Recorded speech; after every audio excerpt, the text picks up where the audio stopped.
Listo. Ahora sí, ya que estamos grabando, vamos a empezar con la primera parte de la clase que corresponde a física, ¿ya? Tenemos este ejercicio que está aquí. Lo saqué de un examen anterior.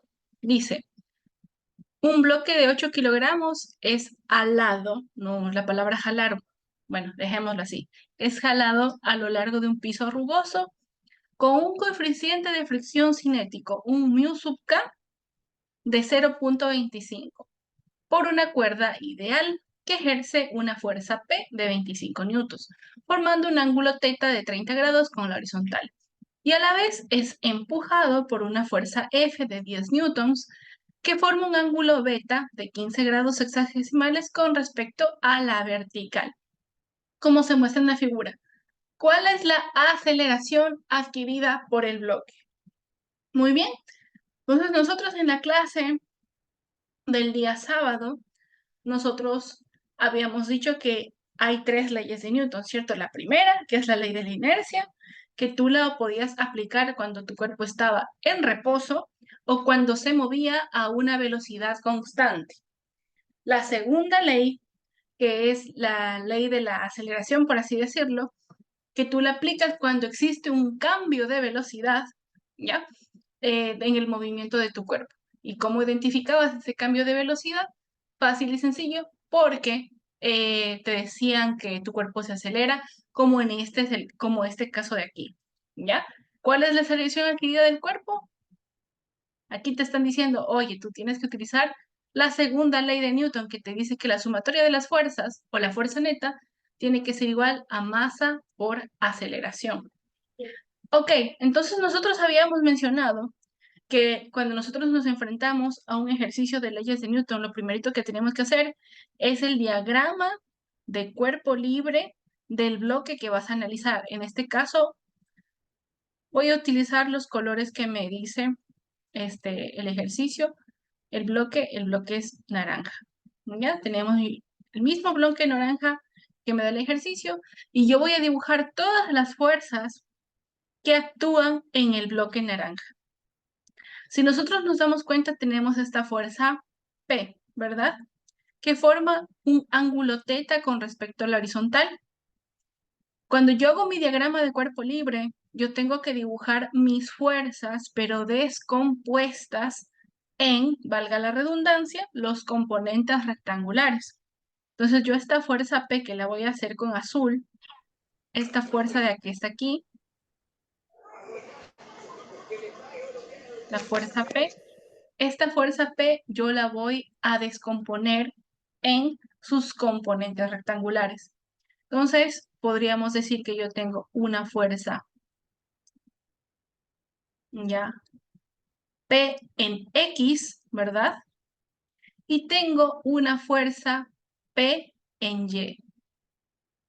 Porque si yo aplico el método del polígono con estos dos vectores, tengo como resultante la fuerza P que me da el ejercicio. Perfecto.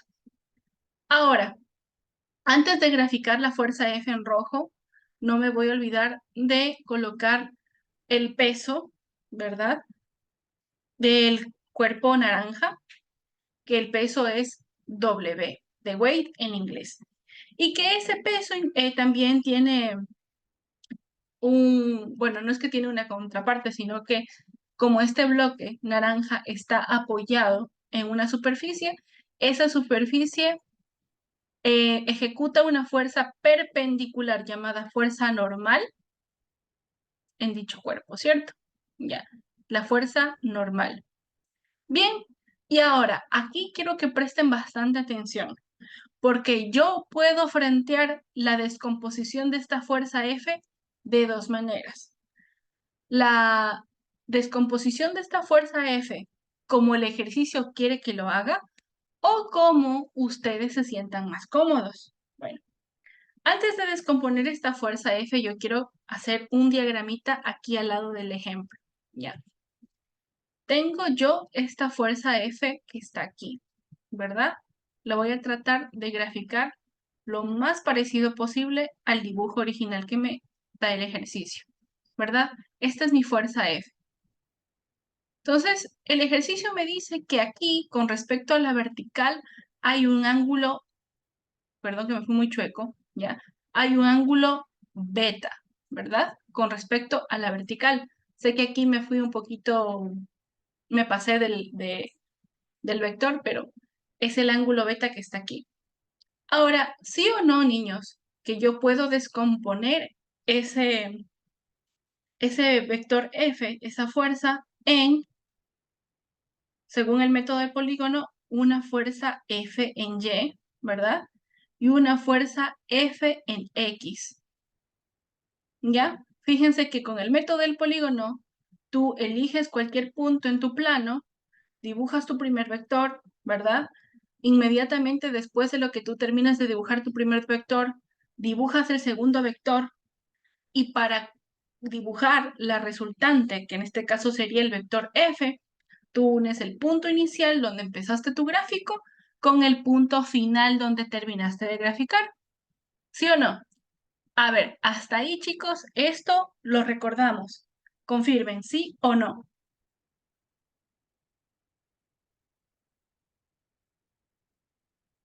Ok. Ahora, ¿qué pasa? Pasa lo siguiente. Si ustedes se fijan, esta horizontal que es, perdón, esta vertical que está aquí, esto que estoy haciendo con líneas como puntitos, con entrecortadas, esta vertical es paralela al vector f en y, ¿verdad que es paralela?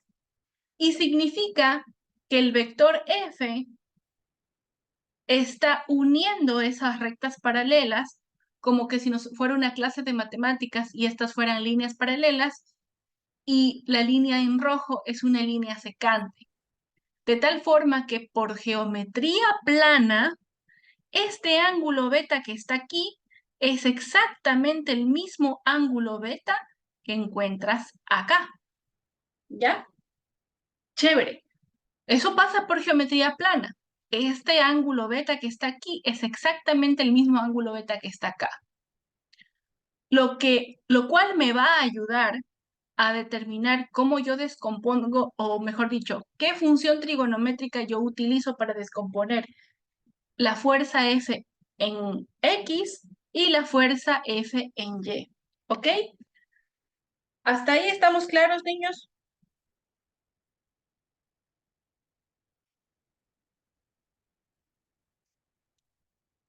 Ya. Van a ver por qué esto es importante. Entonces, bueno, yo puedo ayudarme de esto que está aquí y decir que voy a descomponer mi fuerza F de la siguiente manera, tal cual como está acá. Si ustedes se fijan, la fuerza F en Y es hacia abajo, entonces yo la puedo graficar como quien dice así. Perdón que me haya ido muy chueco, disculpen niños, ya saben que yo no sé dibujar. Y puedo graficar mi fuerza en X, así como está aquí en esta descomposición, como quien dice para acá. Sería F en X. Donde ustedes lo coloquen, yo la coloqué aquí porque, bueno, quise hacerlo. También, por ejemplo, pude haber hecho lo siguiente, colocar la fuerza como quien dice así, ya F en X. Lo importante es que ustedes identifiquen para dónde va la fuerza, para qué dirección va, ¿va? Entonces pueden ponerla así, pueden ponerla como yo la puse acá, como ustedes se sientan más cómodos. Por favor, activen su micrófono si algo no les late, si necesitan que vuelva a explicar. Recuerden lo que yo les mencioné en la clase del día sábado.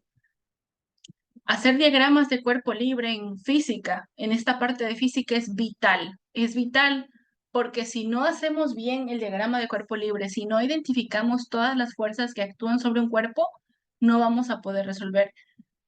El diagrama de cuerpo libre es como saber formular en química, ¿ya?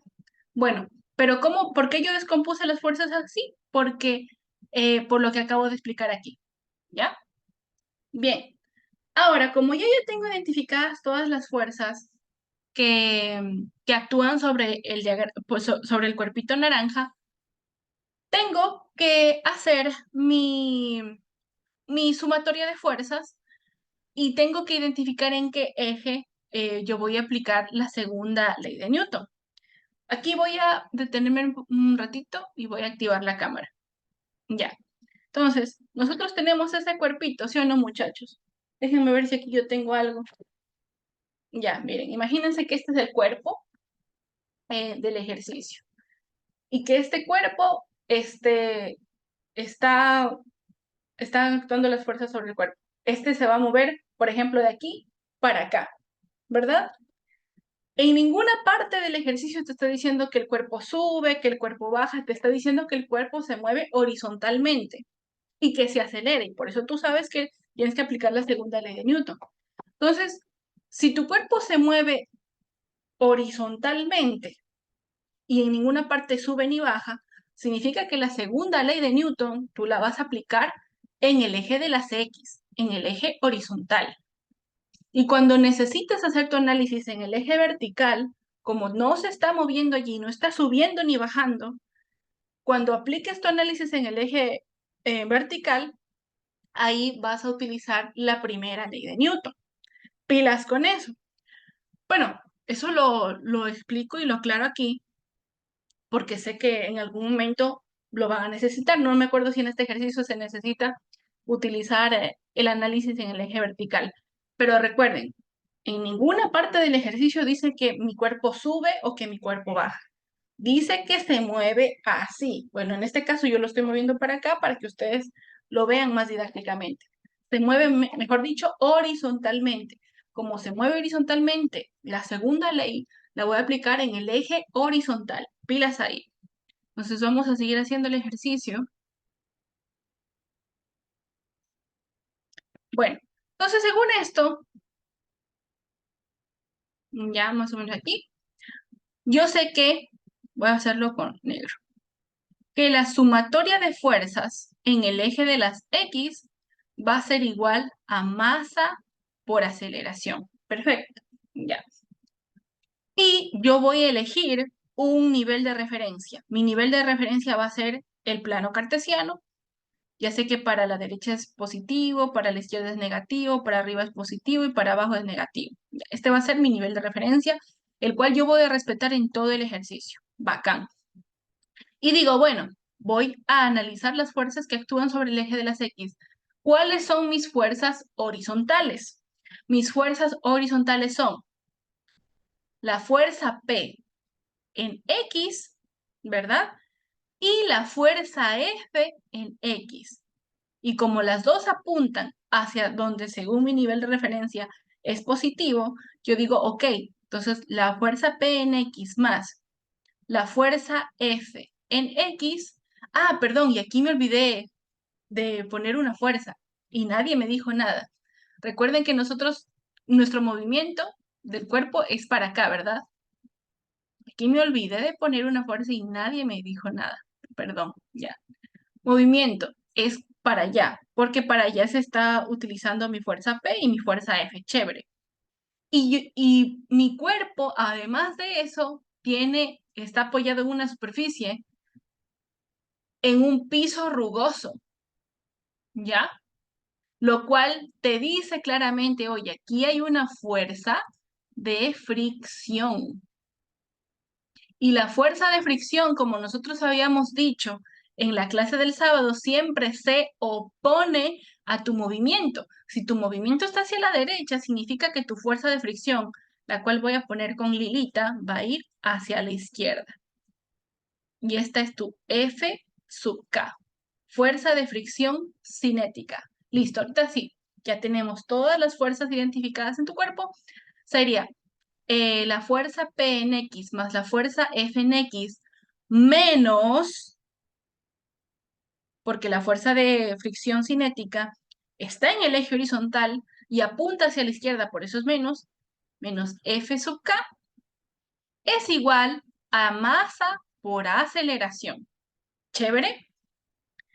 Ahora tengo que expresar estas fuerzas eh, como componentes rectangulares, ¿ok? Entonces la fuerza en P, miren que está aquí, esta es la fuerza P, y su componente en X es un cateto adyacente.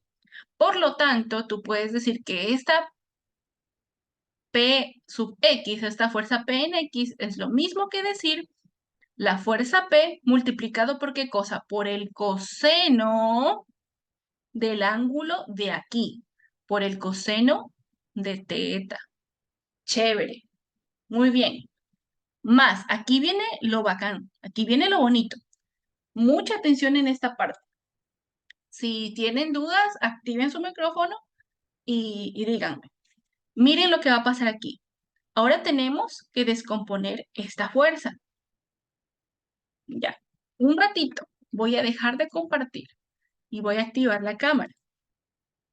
¿Sí se acuerdan que en la clase del día sábado nosotros teníamos planos horizontales y planos inclinados? Y habíamos mencionado que sí se cumple, que en los planos horizontales, cuando tú vas a descomponer la fuerza en X, tú por lo general utilizas el coseno del ángulo como función trigonométrica. Y cuando vas a descomponer una fuerza en el eje vertical, la función trigonométrica que utilizas allí es el seno del ángulo. Y que se invertían los papeles cuando tú tenías un plano inclinado. Y es verdad. Pero, bueno, eso te sirve como chuletita si estás al apuro. Pero hay ejercicios como este, por eso lo traje, en donde te dicen, bacán, vamos a probar si tú eres analítico o si te vas a la segura. Miren lo que pasa. Pasa lo siguiente. Nosotros tenemos a la fuerza F y a un ángulo beta con respecto a la vertical. Entonces yo aquí podría jugar al ángulo complementario. Ojo, lo que voy a hacer solamente es una aclaración, ¿no? Yo aquí puedo jugar al ángulo complementario, decir que de aquí para acá hay 90 grados, que si beta vale 15, ¿verdad? Entonces, de acá para acá hay 75. ¿Sí o no? Y no estoy equivocada, porque todos los cuadrantes del plano cartesiano tienen 90 grados. Por lo que yo puedo descomponer la fuerza F utilizando ya sea el ángulo beta, que en este caso sería 15, o este ángulo complementario, que es 75, porque 75 más 15 es 90, ¿ya? Pero mucho ojo, si ustedes utilizan el ángulo que les da el ejercicio, significa que tenían este cuadrito que está aquí, este escenario que está aquí, ¿ya?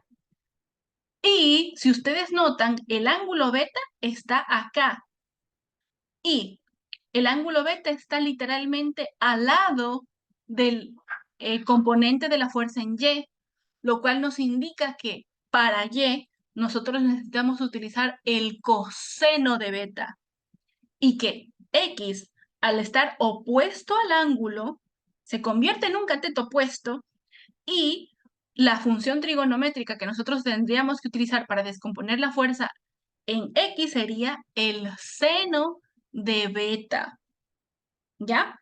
Así que mucho ojo ahí. Si, por ejemplo, esto todavía les tiembla un poquito, porque es normal, ustedes son niños que recién son prepolitécnicos, se están forjando, es normal, nadie nace sabiendo esto. Si ustedes esto, por ejemplo, les confunde un poco, vayan a la segura y utilicen el ángulo complementario que es 75. Y ahí sí se cumple lo que yo les dije el día sábado, que para X utilizas el coseno del ángulo, pero ya no vas a utilizar 15 como que si fuera ese ángulo, porque tendrías que utilizar 75. Y yo les invito que ustedes en este momento cojan la calculadora y verán. Si ustedes ponen coseno de 15 en la calculadora, les va a salir 0.965, ¿ya? Y si ponen seno de 75 en la calculadora, les va a salir exactamente el mismo número, ¿ok? Exactamente el mismo número, pero es exactamente el mismo, ¿ya? ¿Por qué? Porque son ángulos complementarios. Pasa lo mismo con el coseno de 30 y el seno de 60, que son el mismo valor, ¿ya? Así que pilas, muchachos. Yo aquí, para que dar un plus a las clases, cuando voy a descomponer la fuerza en F en X, voy a utilizar el ángulo que me da el ejercicio, que en este caso es 15 grados sexagesimales. Entonces diré que la componente en X del vector F, de la fuerza F, es F, ¿verdad? Y como, según este escenario que está aquí, esta es mi fuerza en X, ¿verdad? Esta es mi Fx. Como este entonces sería el cateto opuesto al ángulo que estoy analizando, yo sin miedo al éxito, y porque Cristian me enseñó excelente geometría plana, yo voy a decir, yo me voy a acordar de mi profe Cristian y voy a decir, ok, esta es por ti, profe Cristian, por el seno de beta, ¿ya? Pilas ahí. Y por eso estas clases de ciencias exactas, matemáticas, física y química no son memoristas, niños, ¿ya? Son de razonamiento, son de aplicar todas las herramientas que yo tengo a mi disposición para frentear el ejercicio. ¿Ya? No tengan pasos sistemáticos y memoristas, no sean mecánicos, sean seres de raciocinio, ¿ok? Entonces, muchachos, si no tienen ninguna pregunta, sigo con el ejercicio.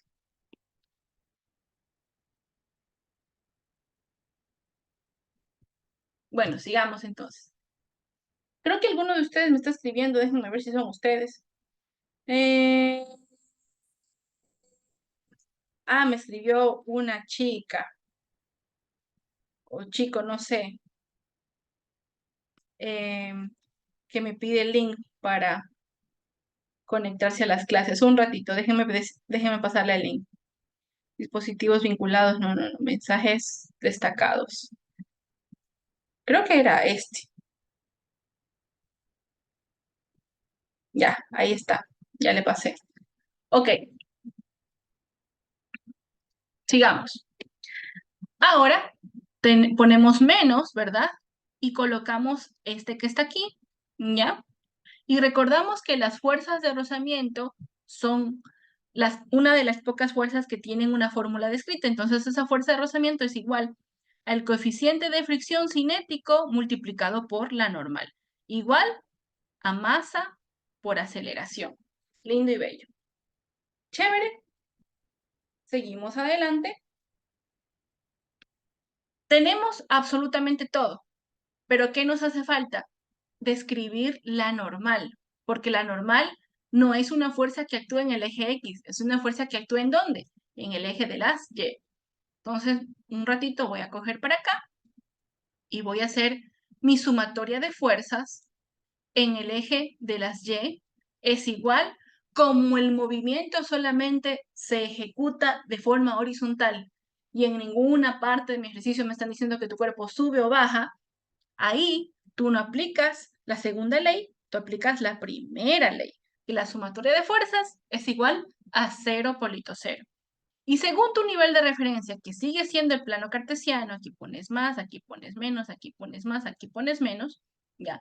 Las fuerzas que apunten hacia arriba van a ser positivas y las fuerzas que apunten hacia abajo van a ser negativas. La normal, positiva. Chévere. Ya. La componente de la fuerza P en Y, positiva. Ya. La componente de la fuerza F en Y apunta hacia abajo, como ven en tu diagrama de cuerpo libre. Entonces sería menos F en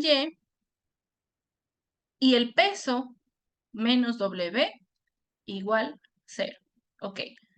Entonces tenemos normal más la componente en el eje de las Y de la fuerza P. La fuerza P es esta que está aquí. Ahí sí no hay miedo porque sería la componente opuesta al ángulo, entonces sería P por el seno de teta. P por el seno de teta, ¿ya? Menos F, como F en Y está al ladito de beta, como está aquí. ¿Sí ven? Entonces sería un cateto adyacente. Entonces sería F por el coseno de beta. F por el coseno de beta. El peso siempre es masa por gravedad, igual 0. Y aquí tenemos nuestra expresión para la normal. La normal es igual a todo este merequetengue que está ahí. Fuerza por el coseno de beta menos P por seno de teta más masa por gravedad. Entonces vamos cogiendo aquí la fuerza F según el ejercicio vale 10 newtons, ¿ya? Todo eso te va a quedar en newtons, solamente voy a poner los meros números, ¿ya? Sería 10 por el coseno de 15 grados, creo que es beta, sí. Menos la fuerza P vale 25 newtons por el seno vale 30 grados, ¿ya? Más la masa, que creo, ¿cuánto vale el cuerpo? 8 kilogramos. 8 kilogramos y la aceleración de la gravedad, que es 9.8 metros sobre segundos. Todo esto nos va a quedar evidentemente en newtons, ¿ya? La fuerza normal es igual, déjame agarrar la calculadora y ver cuánto sale. 10 por el coseno de 15 menos 25 por el seno de 30 más 8 por 9.8. Y aquí me sale que la normal vale 75.56 newtons. 75.56 newtons, ¿ok? La normal vale 75.56 newtons, chévere. Hasta ahí, si no hay preguntas, seguimos, muchachos. Recuerden, pueden activar su micrófono y preguntar, ¿va? Ah, por cierto, algo que les quería preguntar. ¿Ustedes prefieren que las clases las siga subiendo al OneDrive o quisieran que las suba a YouTube, como lo hace Cristian? Confirmen.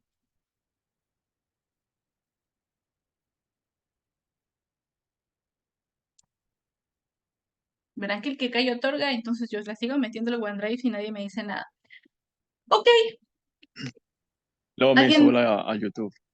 a YouTube? Ah, hola, Bradley. Te reconocí la voz. Hola, amigos. Ya, Es que es más entonces, sencillo llevarte. sí, sí, yo creo que es más sencillo. Ya las voy a subir a YouTube. Ahí van a ver algunos videos míos de cuando era universitaria y me tocaba exponer X. Bueno, ahora el ejercicio que nos pide, hallar la aceleración. Y aquí está mi expresión para la aceleración. Lo único que tengo que hacer aquí es despejarla. Y me va a quedar pilas lo que voy a hacer a continuación. eh, para no estar escribe y escribe. Como esta masa que está aquí está multiplicando, la paso al otro lado a dividir, ¿ya? Y me queda que la aceleración es igual a todo este merequetengue dividido para tu masa, ¿ya? Y ya tengo todo, tengo absolutamente todo. Entonces vamos a poner aceleración igual. La fuerza P vale, ¿dónde está la fuerza P? Vale 25, ok. La fuerza P vale 25. Espérate, no me gusta ponerla así. Ya. 25 por el coseno de 30 más la fuerza F que valía 10, ¿verdad? 10 por el seno de 15 grados menos el coeficiente de fricción cinético, ¿cuánto valía? 0.25. Por el valor de la normal que acabamos de hallar, que era 75.56.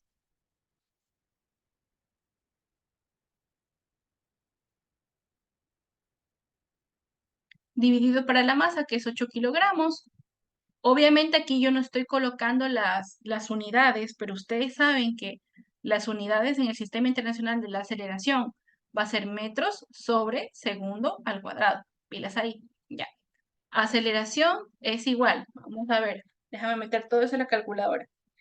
25 por el coseno de 30 más 10 por el seno de 15 grados. menos 0.25 por 75.56 sobre 8. Ya, me sale 0.67 aproximadamente. 0.67 metros sobre segundo al cuadrado. Vamos a coger la respuesta que más se asemeje. Ya saben que a veces en los exámenes del preuniversitario ponen números así. A ver, 0.67, aquí ponen 0.62. La respuesta A, porque 92 no nos sale, 1.35 peor, 2 peor y 4.5 peor. Pero bueno, ese es el detalle. ¿Alguna pregunta, niños? ¿Duda, aclaración, acotación? Pilas. Si ustedes aquí si hubiesen dicho, no, me quiero ir a la segura, quiero ir a que en el plano horizontal utilizas para X coseno y para Y seno, chévere, podían hacerlo, pero el ángulo no sería 15 grados, el ángulo sería 75, sería el ángulo complementario de ese cuadrante, ¿ok? Chévere. ¿No hay preguntas, niños? Miss, Dígame. o sea, bien podíamos poner en fuerza de X coseno, pero de 75. Fue aquí sería f por coseno de Sí, 75, exacto, sí. Y te va a salir lo mismo, mira, ve. Si tú coges ahorita la calculadora, f vale 10, ¿no? Ya. Yo la multiplico por el seno de 15 y me sale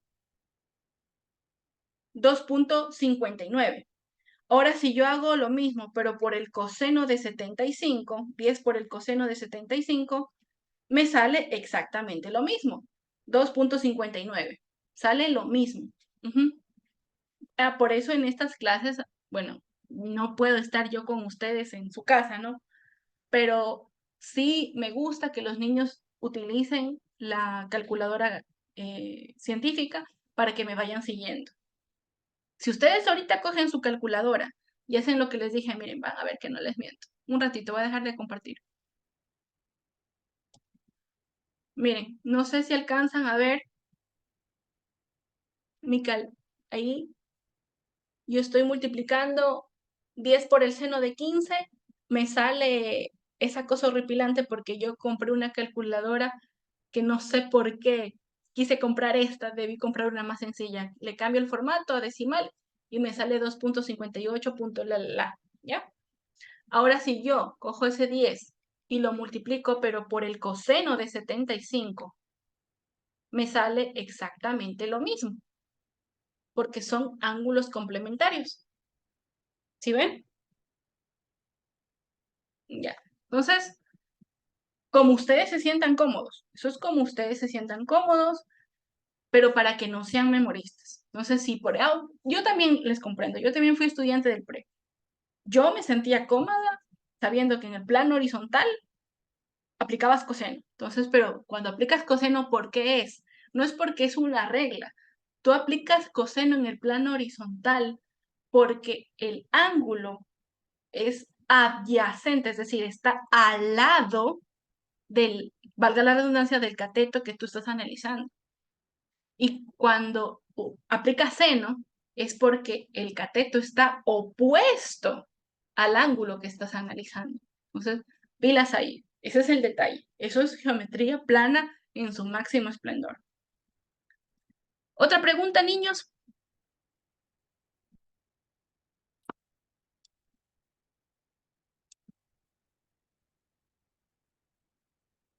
Ya, bueno.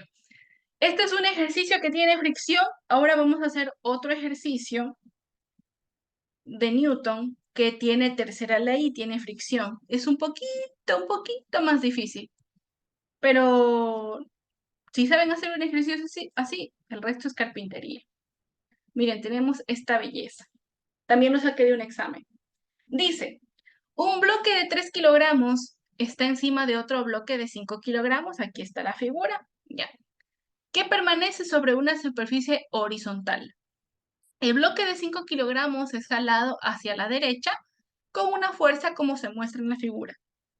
El coeficiente de fricción estático entre todas las superficies es 0.60. Ya. Y el coeficiente de fricción cinético es 0.40. ¿Cuál es el valor mínimo de F, de esta fuerza de aquí, necesario para mover los dos bloques? Ok, voy a activar un ratito la cámara. Creo que sí me alcanzan a ver, estando compartida la pantalla, la pizarra digital y mi cara. Y el garabato de mi sobrina que le tuve que decir que no me rayara las paredes. Bueno, hay ejercicios en física. Ustedes, bueno, Bradley sí fue uno de mis estudiantes de química y de física de antes de dar el examen para la admisión, ¿no? Pero esta parte es importante que aclararla, porque a veces en un ejercicio hay datos que son distractores, ¿ya? ¿Qué significa? Que te los dan para confundirte, ¿ya? Pasa en física, pasa en química, muy rara vez en matemáticas, porque en matemáticas sí lo que te dan en el ejercicio es para que lo ingreses en tu razonamiento y saques la respuesta. Y este ejercicio es uno de ellos. Pero ya les voy a decir ya mismo cuál es el dato distractor. ¿Cómo ustedes van a identificar qué dato es el distractor? Con el dominio de la teoría, ¿ya? Para hacer ello, me voy a ir un ratito para acá, bueno, mejor no, para acá, ya. Y explicarles qué pasa con la fricción, verán. Nosotros, ¿se acuerdan que les dije que tenemos una fuerza de rozamiento que se llama fricción? Ya. Esta fuerza de fricción, cuando el cuerpo se mueve, se opone a dicho movimiento, pero no siempre es así. Entonces, imagínense que yo aquí tengo un escenario 1, ¿ya? Donde mi cuerpo está en reposo, es decir, no se mueve, velocidad cero, ¿ya? Entonces tengo un cuerpo así, que está apoyado en una superficie rugosa, taqui, taqui, taqui, taqui, taqui, taqui, taqui, ya. Tengo, aquí parece que está flotando, imagínense que está bien pegadito, ¿no? Ya. Tengo un cuerpo que está apoyado en una superficie rugosa y mi cuerpo no se mueve. Es como que si ustedes tuvieran una mesa y un bloque de caucho, más o menos así. Pueden imaginarse eso en su cabecita. El cuerpo está en reposo y aquí existe una fuerza de fricción. Sí existe, que nunca bueno, no es que nunca se la considere, pero que no aparece en el diagrama de cuerpo libre, no significa que no esté. Aquí existe una fuerza de fricción a la cual vamos a llamar una fuerza de fricción estática, ¿ya? Que en los textos aparece como F sub S, ¿ya? Statics en inglés, fuerza de fricción estática, ¿ya? Entonces, la fuerza de fricción estática aquí, como tu cuerpo está en reposo, ¿ya?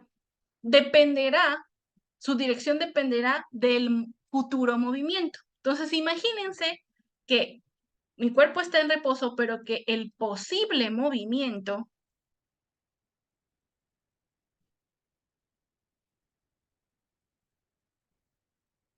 imagínense que mi posible movimiento fuera hacia allá, ya, imagínense que fuera hacia allá, esa es la dirección de mi posible movimiento. Pilas, cuando tú tienes una fuerza de fricción estática y tu cuerpo está en reposo, aquí tienes una particularidad de la dirección de esa fuerza de fricción, que es estática. Que la fuerza de fricción estática tiene, escuchen, bueno, esto queda grabado igual, tiene la misma dirección del posible movimiento. Entonces, por lo tanto, mi fuerza de fricción estática, si mi posible movimiento va hacia la derecha, mi fuerza de fricción estática también irá hacia la derecha. Perfecto. Solamente para la fuerza de fricción estática, ¿ya? Pero, ¿qué pasa? A continuación, voy a dejar de compartir y voy a activar la cámara. ¿Se acuerdan que nosotros en la clase del sábado, yo tenía el borrador encima de la silla y dije, miren, mi borrador no se está moviendo, no se mueve, no se mueve. Pero ¿qué hice después? Después yo le di un ángulo de inclinación a la silla y mi borrador primero estaba estático, no se movía, seguía en reposo. Y hay un lapso infinitesimal del tiempo donde tu cuerpo empieza a moverse, ¿ya? Es decir, ya deja de estar en reposo, ¿ya? Y cuando empieza a moverse, hasta cuando ya tiene un movimiento continuo, la fuerza de rozamiento, esta fuerza de fricción cambia de nombre, ¿ya? Y cambia de dirección. Entonces, la fuerza de fricción estática, ¿ya? Tiene la dirección de tu posible movimiento. Si tu posible movimiento es hacia la derecha, significa que la fuerza de fricción estática también va a ser a la derecha. Pero cuando tu cuerpo está a punto de romper ese reposo, significa que, miren este marcador que está aquí, imagínense que esta es la dirección de para allá es mi movimiento, ya para esta dirección, y que esta es mi vector de fuerza de fricción estática. A medida que ya se va rompiendo ese reposo y el cuerpo deja la inercia, el vector se hace más corto, se hace más corto, se hace más corto, se hace más corto. Llega un momento que es cero y cuando mi cuerpo empieza a moverse, cambia de dirección. Y ahí tenemos una fuerza de rozamiento cinética, una fuerza de fricción cinética, una F sub K. Y como habíamos dicho, si mi movimiento es para allá, la fuerza de fricción va a oponerse a mi movimiento y va a tener una dirección contraria a dicho movimiento. Ese es el detalle. Vamos a poner esos dos escenarios en este grafiquito que les estamos haciendo. Ay, si tienen preguntas, díganme, verán. Entonces, ¿qué es lo que pasa? Tenemos dos escenarios más, ¿ya? Tenemos el escenario 2, cuando estás a punto de moverte,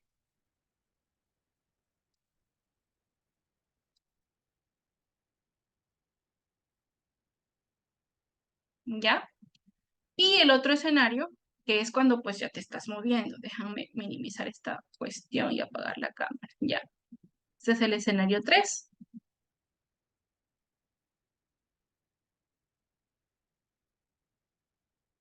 Pues cuando ya estás en movimiento. Obviamente ya estás en movimiento, tu velocidad obviamente tu velocidad es diferente de cero, ¿no? Porque ya te estás moviendo. Ya. Entonces tú tienes el mismo bloquecito apoyado en tu superficie y esta fuerza de fricción ahora se llama fuerza estática máxima, ¿ya? Y ahora cambia, si tu posible movimiento es para allá, ¿ya? Ahora ya poco a poco se hace, fíjense, es una fuerza más chiquita, pero poco a poco ya va cambiando la dirección del movimiento. Y después, ya cuando empiezas a moverte ya como Dios manda, bueno, aquí lo hice muy inclinado sobre. Cuando ya alcanzas una velocidad y te mueves, ¿ya? Tu movimiento está para allá, ese es tu movimiento, entonces ya tienes una fuerza de fricción un poco más grande, que es una fuerza de fricción cinética. Y esto se llama estática, esto se llama fuerza de fricción estática máxima.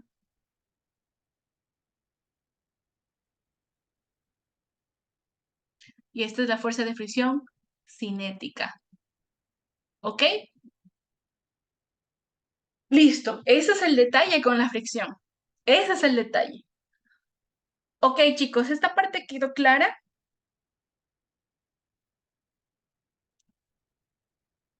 F sub K. Bien, ¿por qué es importante identificar qué tipo de fricción tienes?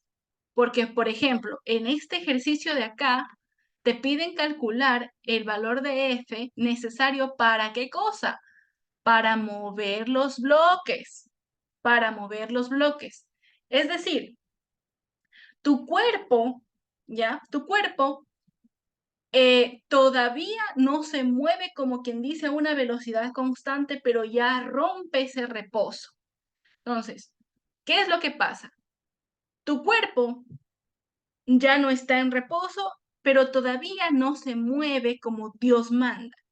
Significa que tú tienes que utilizar el escenario 2, donde sí, tienes una fuerza de fricción estática máxima, la tienes, ¿ya?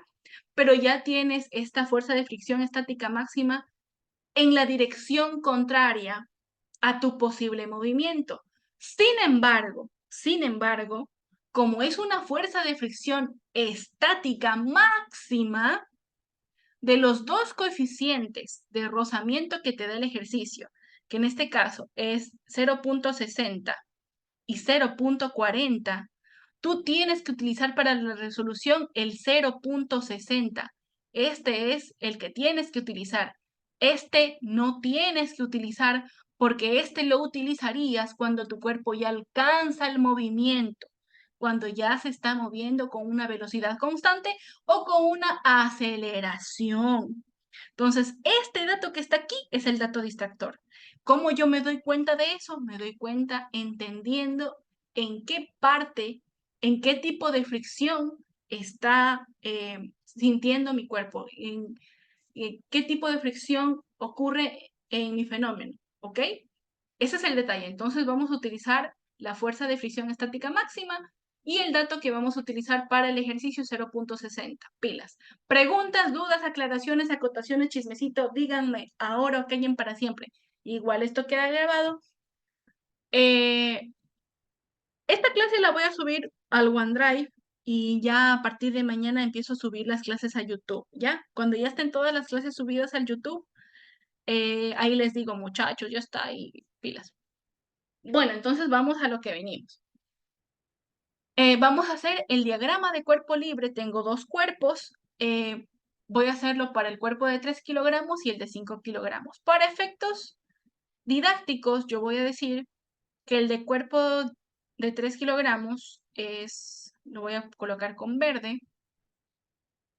Le voy a decir que es mi cuerpo A, ¿ya? Este es el cuerpo A, 3 kilogramos, cuerpo A.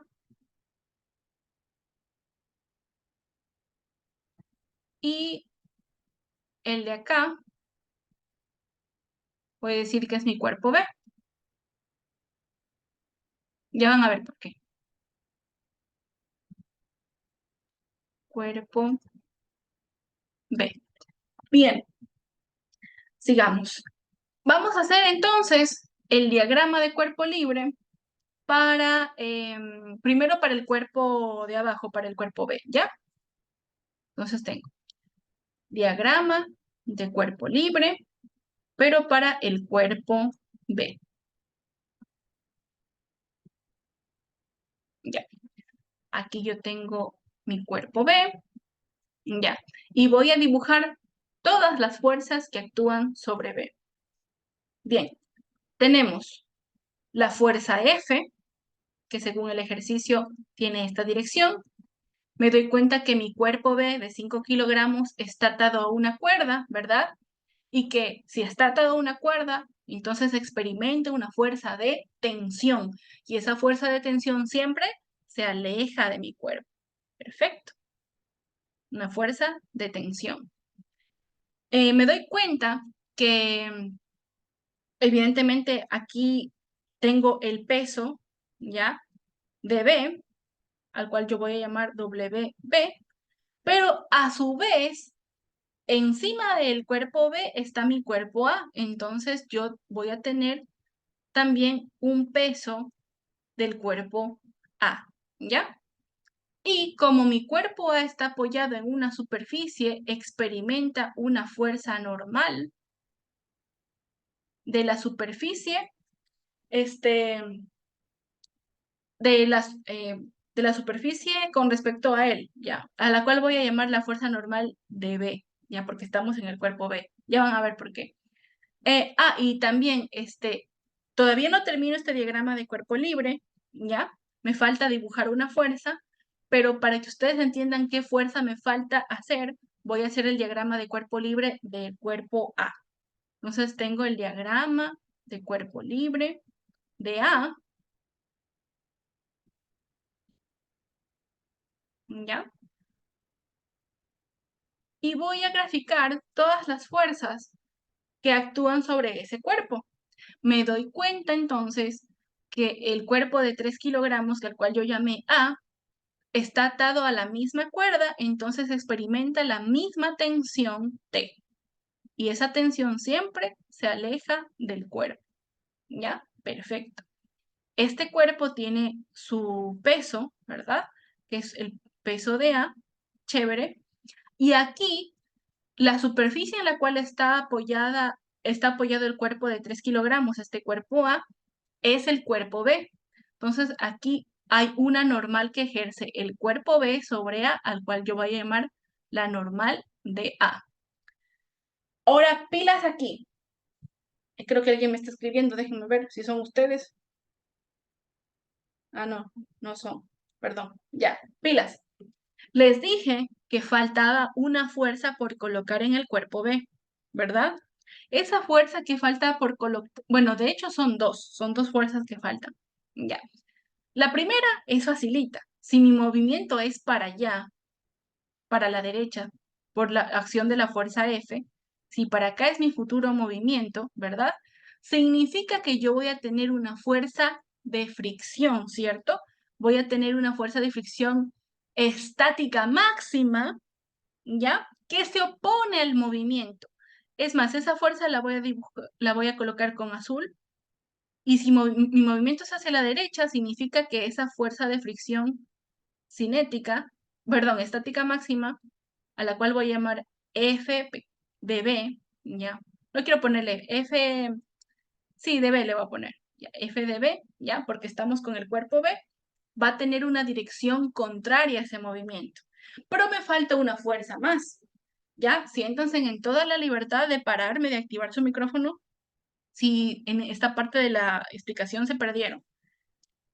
Esta fuerza B es la fuerza de rozamiento estático máximo que existe entre la superficie en la que está apoyado tu cuerpo B, tu cuerpo de 5 kilogramos, con el cuerpo como tal. Y si tu futuro movimiento es hacia la derecha, esa fuerza va a tener una dirección contraria al movimiento, como vimos en este gráfico que está aquí, ¿ya? Pero en adición, fíjense, si el cuerpo A se mueve para acá y estos dos cuerpos están atados por la misma cuerda, significa que el movimiento del cuerpo A de esta masa de 3 kilogramos, el movimiento de este que está aquí va a ser para la izquierda. Este movimiento chiquitito de aquí va a ser para acá, va a ser para la izquierda, lo cual me dice que en este cuerpo de acá, la fuerza de fricción iría para acá, ¿verdad? Y esa sería la misma fuerza que yo voy a dibujar aquí, ¿ya? Una fuerza de rozamiento estática máxima en A. Chévere. Pero ¿qué es lo que sucede? Como yo tengo dos cuerpos que están interaccionando el uno con el otro, yo aquí aplico, voy a dejar de compartir un ratito y voy a activar la cámara. Aquí aplico la tercera ley de Newton, la ley de la acción y de la reacción. Entonces, la tercera ley fíjense que es una combinación. Habíamos dicho al inicio de la clase que íbamos a ver segunda ley, fricción y tercera ley en la parte de física. Ya terminamos esta nota y nos ponemos a estudiar química, no se preocupen, ¿ya? Y en esta tercera ley van a aparecer fuerzas con la misma magnitud, ¿ya? Pero con la dirección y el sentido contrario a la fuerza que apareció. Entonces, si nosotros teníamos nuestro cuerpo A, que tenía una fuerza de fricción para una determinada dirección, significa que la fuerza de reacción que actúa en el cuerpo de abajo es la misma, pero con sentido contrario. Ese es el detalle. Y aquí está la tercera ley. Vamos a compartir otra vez. ¿Ya? Fíjense. Chévere. Y esta fuerza en verde que acabo de dibujar aquí es la fuerza que yo voy a poner acá, pero en sentido contrario. ¿Sí? F minúscula sub A. La fuerza de rozamiento estática máxima del cuerpo A. Fíjense que aquí está para la derecha y aquí va a estar hacia la izquierda porque es una fuerza de reacción por tercera ley de Newton. Pilas. Entonces, este diagrama de cuerpo libre ha estado más o menos. Para terminarlo, teníamos que hacer el otro diagrama de cuerpo libre y analizar la situación. Preguntas, dudas, aclaraciones, acotaciones, muchachos, pilas.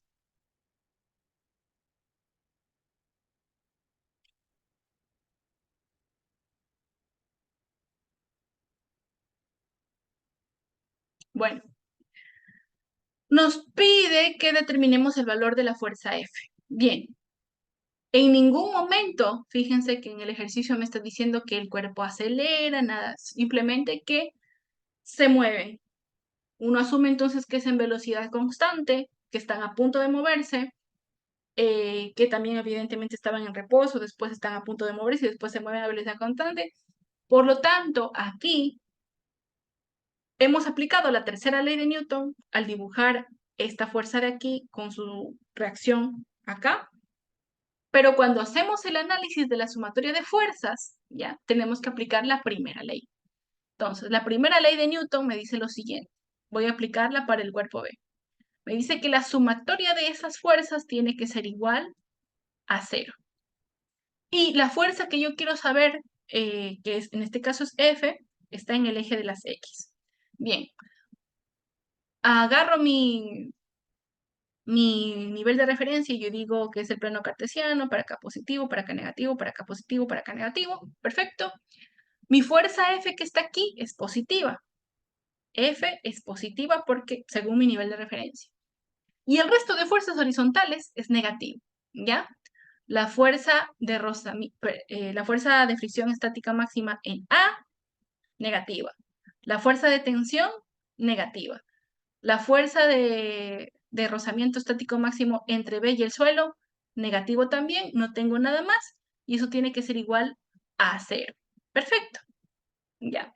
Significa que F es igual a fuerza A más la tensión más la fuerza de rozamiento B.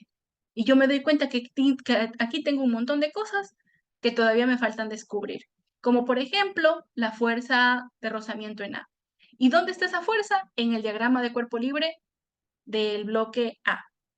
Entonces yo digo, ok, esa fuerza que está aquí, esta fuerza que necesito, está en mi otro cuerpo y está en el eje de las X.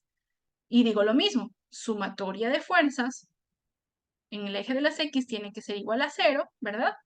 Según mi nivel de referencia, F de A, ¿verdad? Es positivo porque apunta hacia la derecha, la tensión es negativa, ¿ya? Y eso tiene que ser igual a 0. Y aquí me doy cuenta de algo maravilloso y fantástico, que la fuerza de rozamiento estática máxima de A es lo mismo que la tensión. Tuki, tuki, tuki, tuki, ¿verdad? Significa que aquí, que yo tengo fuerza de rozamiento estático máximo en A, más la tensión, es como tener F igual a 2 veces F de A, porque por esta igualdad yo tengo que son lo mismo, entonces tengo 2 veces la fuerza de rozamiento estático máximo de A más la fuerza de rozamiento de B. Chévere. Chicos, hasta ahí, preguntas, dudas, aclaraciones, acotaciones, díganme. Estos son ejercicios ya de Newton, en donde ya tenemos que tener cierto nivel, ¿no? Pilas, pilas ahí, muchachos, no hay miedo. Esto lo vuelven a hacer, lo vuelven a leer, hasta que le agarren el tiro. Bien, pero ¿qué pasa aquí? Aquí pasa que yo tengo fuerzas de rozamiento, ¿verdad? Y las fuerzas de rozamiento, cualquiera que éstas sean estáticas o sean cinéticas, se describen como tuki tuki, el coeficiente de rozamiento, sea este estático o sea cinético, multiplicado por ¿qué cosa? Fuerza de rozamiento, por ejemplo, es igual al coeficiente de fricción multiplicado por la normal, ¿ya? Significa que yo tengo que deducir una fórmula para f sub a y f sub b, ¿ok? Entonces, eso de ahí lo vamos a hacer aquí al ladito para que no nos perdamos. La parte que corresponde al cuerpo A la voy a encerrar en rojo. Vamos a ver cómo nos va. Que no quiero estar moviendo mucho la pizarra porque después se me marean. Lo que está aquí adentro va a ser la sumatoria de fuerzas en el eje de las Y del cuerpo rojo, del cuerpo B, que también tiene que ser igual a 0 porque en ninguna parte dice que su cuerpo sube ni baja ni nada por el estilo. Chévere, ya. Y veo cuáles son las fuerzas que actúan en el eje vertical. Entonces, en el eje vertical yo tengo la fuerza normal, ¿verdad? La fuerza normal de B, que es positivo según mi nivel de referencia, y tengo como negativo el peso de A, WA y WB. Todo eso tiene que ser igual a 0. Entonces, significa que la normal aquí, la normal de B, es igual a WA más WB.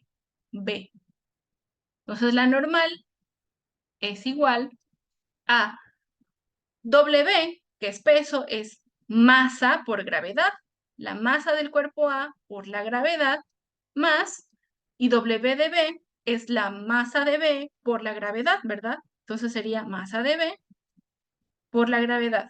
Me doy cuenta que aquí hay un fabuloso factor común y me queda que la normal de B es igual a la gravedad por la suma de la masa A más la masa B. Chévere, ya tengo entonces esta expresión para la normal. Lo que me diría, entonces, que aquí abajo voy a ir colocando la ecuación de F. F es igual, ya, pilas. Primero voy a colocar la expresión para F de B, para la fuerza de rozamiento estática máxima de B. Habíamos dicho que el dato distractor era 0.40, porque eso es una fuerza, un coeficiente de fricción cinético, cuando tu cuerpo ya se está moviendo. Pero como está a punto de moverse, ¿ya? Para mover los dos bloques, la fuerza mínima necesaria para que el cuerpo empiece a moverse, entonces tenemos que utilizar este coeficiente de rozamiento, 0.60, ¿ok? Ya. Y me queda este 0.60 porque es coeficiente, más claro, déjenme ponerlo bien bonito. No quiero que se me vayan a confundir ahorita a estas alturas. Voy a describir este que está aquí. Ya. Este lo voy a poner aquí abajito.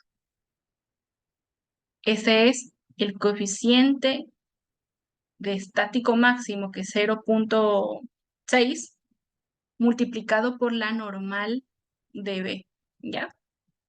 Y este que está acá, perdón por haberlo puesto entrecruzado, pero para que ustedes no se vayan a perder, ¿ya? Más. Este correspondería a 2 veces, ¿ya? La fuerza de fricción de A, que todavía no la vamos a escribir. Entonces abajo me quedaría que F es igual a ese coeficiente de rozamiento estático máximo por la normal, que ya nos quedó que es gravedad por masa 1, puse masa 1 cuando es masa de A, perdón, más la masa de B. Chévere. Ahora sí, más 2 veces y vamos a ver a qué nos sale igual la fuerza de rozamiento estática máxima del cuerpo A. Entonces yo aquí agarro, este ejercicio está todo larguito, muchachos, y ese ejercicio de examen, se pasan estos manos. No me acuerdo de qué año era, creo que era del 2019, creo. Bien, sabemos que el coeficiente, perdón, que la fuerza de rozamiento es coeficiente de rozamiento por la normal. Entonces, ok, FDA es lo mismo que la tensión, pero yo sé que puedo expresar esta fuerza de rozamiento como me dice la teoría. Y para ello necesito saber cuánto vale la normal. Entonces, la sumatoria de fuerzas en el eje de las Y para el cuerpo A también tiene que ser igual a 0. Tenemos que la normal, que es positiva, menos el peso de A, es igual a 0. Y aquí me queda que la normal de A es igual a el peso de A, y eso es igual a que la normal de A es igual a la masa de A por la gravedad. Chévere. Entonces aquí me quedaría, como ya sabemos, allá, perdón. Y además, aquí entonces me quedaría que F de A es igual a la tensión. También me queda entonces que F de A, que es igual a la tensión, es igual al coeficiente de rozamiento estático máximo que me da el ejercicio por la normal de A, que es masa de A por gravedad. Y eso es lo que yo voy a utilizar acá abajo. El 2 que me daba la fórmula, bueno, la fórmula que deduje cuando F de A es lo mismo que la tensión, me queda más 2 veces el coeficiente de rozamiento estático máximo por la masa de A por la gravedad. Chévere. Y ahí ya tenemos la expresión para hallar la fuerza F. Ustedes, bueno, aquí pueden sacar factor común, pueden hacer un pocotón de cosas, les va a quedar que F es igual. Sacamos factor común, que sería coeficiente de rozamiento estático máximo por la gravedad, ¿verdad? Por MA más MB más, y te queda 2 veces MA. 2 por el MX aquí, y esta expresión de aquí la puedes expresar también como coeficiente de rozamiento estático máximo por la gravedad. Peras con peras y manzanas con manzanas te queda 3 veces la masa del bloque A más la masa de B. Y aquí solamente ya reemplazas los datos que te da el ejercicio. F es igual al coeficiente de rozamiento estático, que es 0.60, ¿ya? Multiplicado por la gravedad, que es 9.80 metros sobre segundo al cuadrado, por, bueno, aquí puedes hacer un con corchetes, por 3 veces la masa de A, que, déjame ver cuánto era,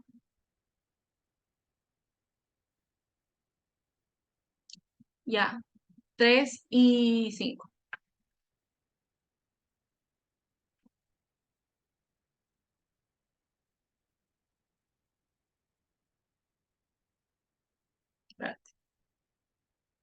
Eso te queda evidentemente en newtons, y al final del día te queda que la fuerza F es igual, déjame ver cuánto sale, 0.6 por 9.8 por 3 por 3 son 9 más 5. Me da un gran total de 82.32 newtons.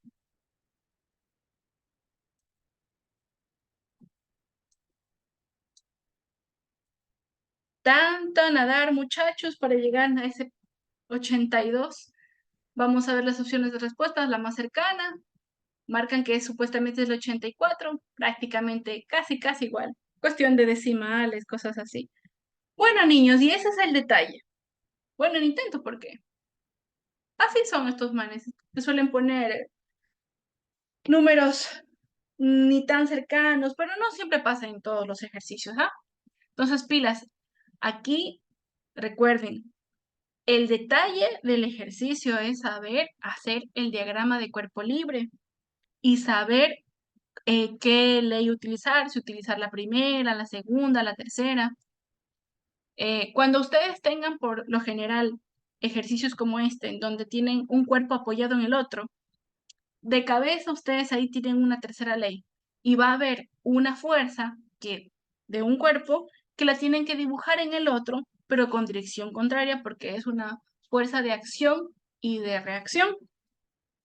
Entonces, ese es el detalle, niños. Esto igual queda grabado para ustedes. Obviamente todavía no terminamos la parte de Newton. Según tengo entendido, falta, bueno, hasta hoy es fricción y tercera ley.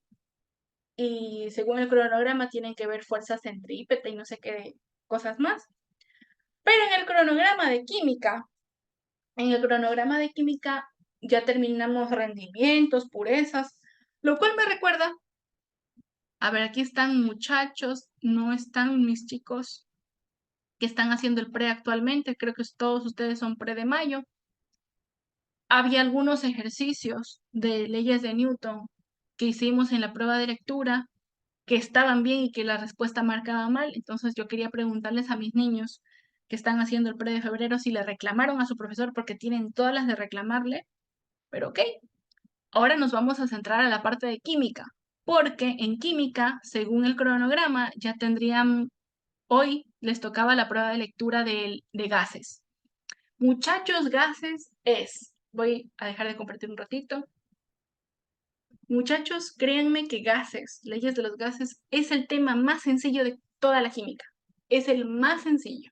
Algunos de mis alumnos que ya han estado conmigo van a dar fe y legalidad de ello, pero si ustedes saben manejar un cuadro que les voy a poner a continuación, el resto es carpintería. Pilas, muchachos. Vamos a hablar sobre las leyes de los gases y sobre 3 parámetros importantes que nosotros tenemos que manejar bien, bien, bien, pero bien para frentear cualquier ejercicio de gases. ¿Va? Bien. Entonces vamos a la parte de química. Ya. Entonces, en química, nosotros tenemos un estado de la materia que es el estado gaseoso. ¿Ya? Este estado de la materia es chévere. ¿Por qué? Porque las moléculas que forman el gas se mueven en diferentes direcciones y hacen que esa materia, que ese compuesto, que esa mezcla se comporte de una manera. Significa que va a expandirse a una presión, va a contraerse en otra presión, es decir, su volumen cambia, que si cambia la temperatura, cambia también el volumen, si cambia algo, ya, si cambian parámetros, entonces mi gas se comporta de una determinada manera. Cuando yo voy a describir el comportamiento de un gas, significa que yo tengo 3 parámetros importantes aquí. Yo tengo el parámetro de la presión,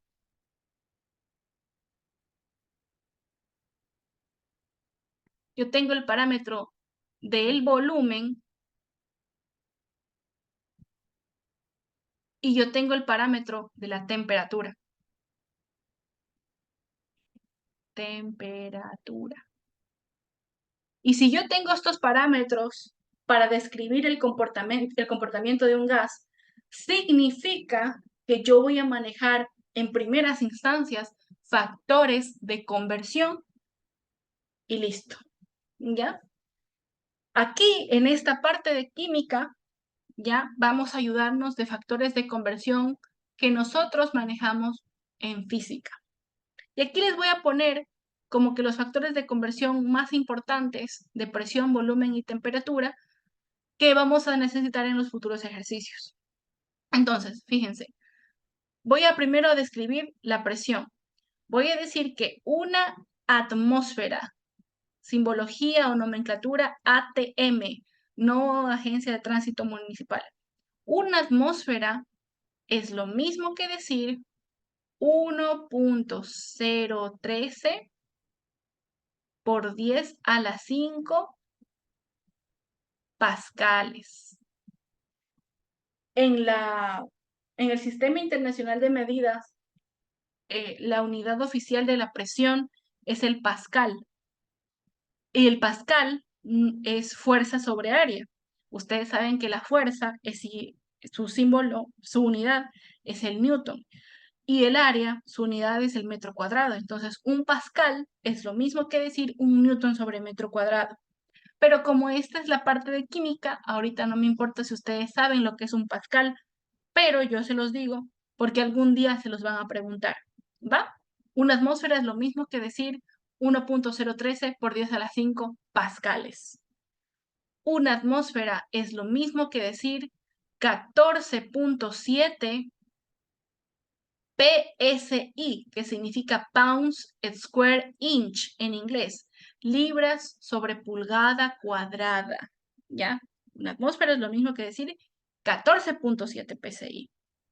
Una atmósfera es lo mismo que decir 760 milímetros de mercurio, ¿ya? 760 milímetros de mercurio, ¿ya? Esto es un experimento. Una vez, no me acuerdo quién era el científico, colocó una columna de mercurio, el mercurio es un metal líquido a nivel del mar, y se dio cuenta que la columna subía en un tubo 760 milímetros, y él determinó que a una atmósfera de presión, que es a nivel del mar, es lo mismo que decir 760 milímetros de mercurio. Otro factor de conversión de que una atmósfera es lo mismo que decir, no sé si ustedes se acuerdan del caso de eso del año pasado, creo que fue el año pasado, de esos millonarios que se fueron en el sumergible ese a ver el Titanic y se murieron, ya. Y decían que 10 metros de agua encima de ellos es una atmósfera de presión y que ellos estaban a 4.000, entonces tenían 400 atmósferas de presión, era algo abismal, pero no son 10, son 10.33. Una atmósfera es lo mismo que decir 10.33 metros de agua. Esto es un factor de conversión que casi no se usa, pero a mí me gusta darlo porque ya pues yo soy así. Y me falta uno que dice de mencionar que una atmósfera es lo mismo que decir 760 torricellis. Ya. No el del martillito porque es con H, ya. Torricellis, tor. Esos son los factores de conversión que vamos a utilizar en estos ejercicios de leyes de gases. Ahora hablemos del volumen. Ya. El volumen, aquí si no hay mucho pierde, pilas. Vamos a decir que 1000 litros es lo mismo que decir 1 metro cúbico. ¿Ya? Y evidentemente que 1000 mililitros es lo mismo que decir 1 litro, lo cual tiene sentido porque recuerden que M como prefijo físico significa 10 a la menos 3. Entonces tú tienes 10 a la 3 aquí, porque 1000 es lo mismo que decir 10 a la 3. 10 a la 3 por 10 a la menos 3 tienes una multiplicación de misma base. Escribes la misma base y operas los exponentes, te queda 3 menos 3 igual 0, pum, un número elevado a la 0, te queda uno mismo, y es por eso que 1000 mililitros es lo mismo que decir 1 litro. Y que, fíjense, 1 mililitro es lo mismo que decir 1 centímetro cúbico. Me acuerdo que cuando yo estaba en el pre, me mandaron ¿cómo se llama? Me mandaron a verificar que 1 mililitro es lo mismo que decir 1 centímetro cúbico. Lo hacen con este factor de conversión, pero ahorita confíen en mí cuando les digo que 1 mililitro es lo mismo que decir 1 centímetro cúbico. Chévere, con eso lo hacemos. Pero en temperatura no es tan sencillo. En temperatura nosotros no utilizamos factores de conversión, utilizamos ecuaciones, ¿ya? Y eso también. Voy a dejar de compartir un ratito para activar la cámara. Quiero ser bastante clara con ustedes en esta instancia, muchachos. Cuando ustedes vayan a hacer un ejercicio de gases, no importa lo que pase. Cuando estemos, por ejemplo, en ley de Boyle, ley de Gay-Lussac, la ley del otro que no me acuerdo, de Charles, la ley combinada de los gases, ustedes pueden utilizar datos de presión y de volumen sea en atmósferas, milímetros de mercurio, torricellis, en centímetros cúbicos, en litros, como ustedes gusten, pero la temperatura no. Todo ejercicio, todo, absolutamente todo ejercicio de leyes de los gases tiene que estar la temperatura expresada en la escala absoluta del universo, que es la escala Kelvin. Significa que si te dan un dato en grados centígrados o Celsius, la tienes que transformar a Kelvin. Si te dan un dato en grados Fahrenheit, la tienes que de ley a transformar a Kelvin. Y para ello te ayudas de ecuaciones. Como ustedes son chicos prepolitécnicos, o sea, estoy hablando aquí yo con gente de arranque. Yo aquí no estoy hablando con muchachitos, espérense que están entrando a mi cuarto un ratito. Chao, mamá. Ya, es mi mamá. Ya no estoy hablando con muchachos del colegio. Ustedes ya tienen que subir de nivel. Entonces, pilas. No les voy a estar poniendo las ecuaciones para todos los casos. Les pongo 2 ecuaciones y con eso la hacen. ¿Cuáles son las 2 ecuaciones? Ya les voy a escribir. Las 2 ecuaciones que ustedes van a utilizar son las siguientes. A ver, déjame cambiar el color nomás. Vamos a hacerlo con lila. Ya. Que grados Fahrenheit es lo mismo que decir 1.8 grados Celsius más 32.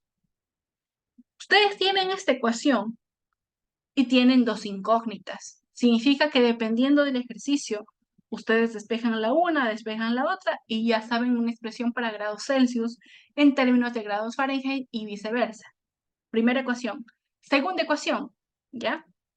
Que grados Kelvin es igual a 273.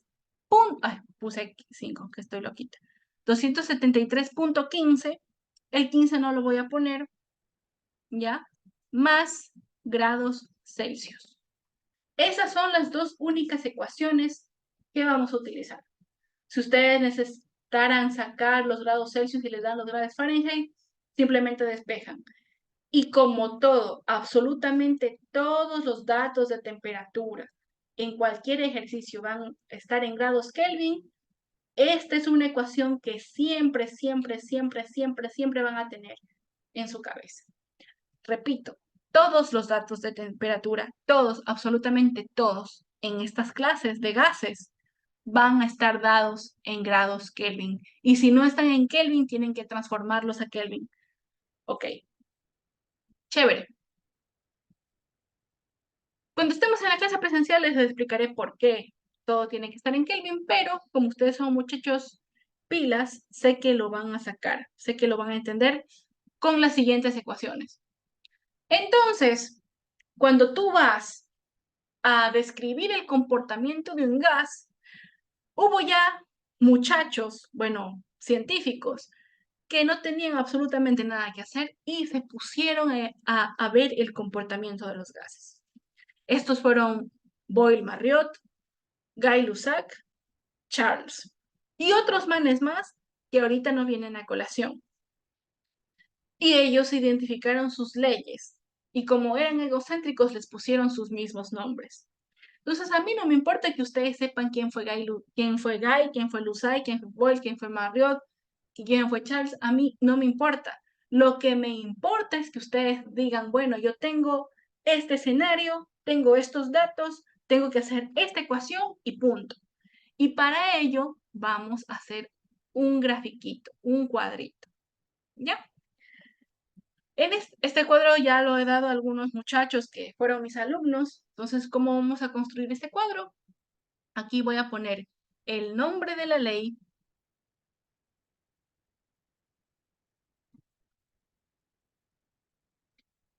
es decir, quién fue el pinto que la describió. Ya. Aquí voy a poner aquello que es constante. Ya van a ver a qué me refiero.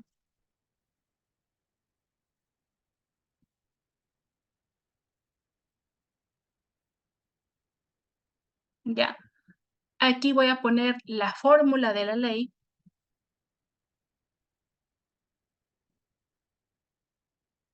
Y aquí voy a poner las frases para identificar. Identificación.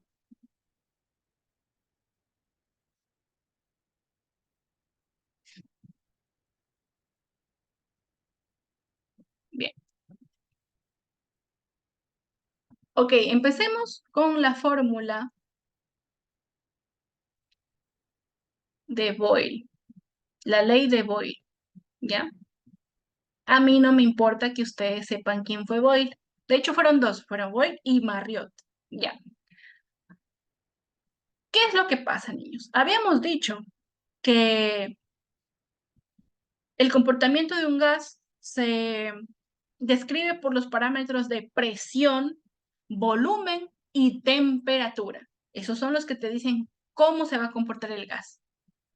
Pero van a haber escenarios en donde uno de los parámetros, presión, volumen o temperatura, sean constantes. Boyle hizo sus experimentos a temperatura constante. T de temperatura significa que es, luego T es temperatura y si está debajo de la constante significa que no cambia en un estado 1 y un estado 2. Entonces, eso también me olvidé de mencionar, que las tres leyes, bueno, las cuatro leyes que vamos a hacer ahorita son de estado 1 y estado 2. Aquí voy a poner estados.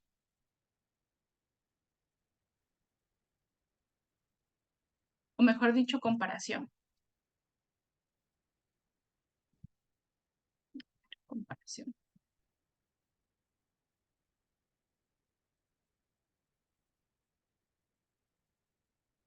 Bien. Ahora, mucha atención. Si la temperatura es constante, significa que en la fórmula no va a aparecer, ¿ya? Y la fórmula de Boyle es presión 1 por volumen 1 igual a presión 2 por volumen 2. Estos subíndices 1 y 2 significa que en la comparación yo estoy comparando un estado 1, es decir, eh, el comportamiento inicial de un gas versus el comportamiento final de un gas versus un estado 2, ¿vale? Ya. Y fíjense que en la ley de Boyle, como la temperatura es constante, no aparece en ninguna parte de mi fórmula. Ya, chévere. Hasta ahí no hay problemas. ¿Cómo yo me doy cuenta que estoy frente a un ejercicio de Boyle? ¿Cómo yo me doy cuenta que estoy frente a un ejercicio donde tengo que aplicar esta fórmula? ¿Cómo yo lo sé? Fácil, porque te van a decir frases para identificarlo. Una de las más famosas es decirte que el proceso es isotérmico.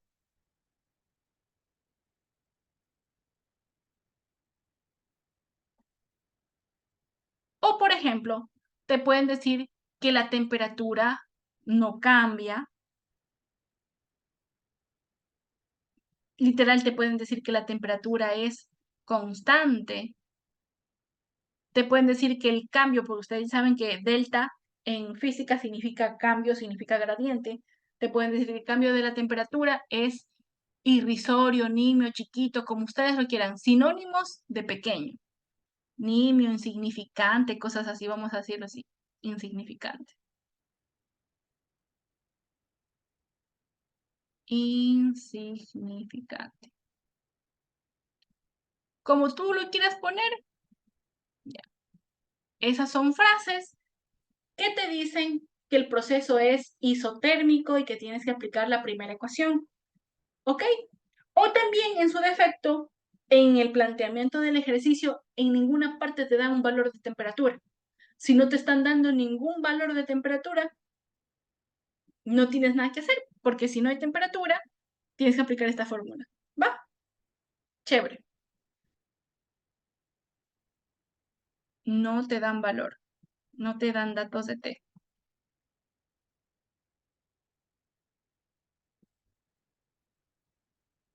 de temperatura.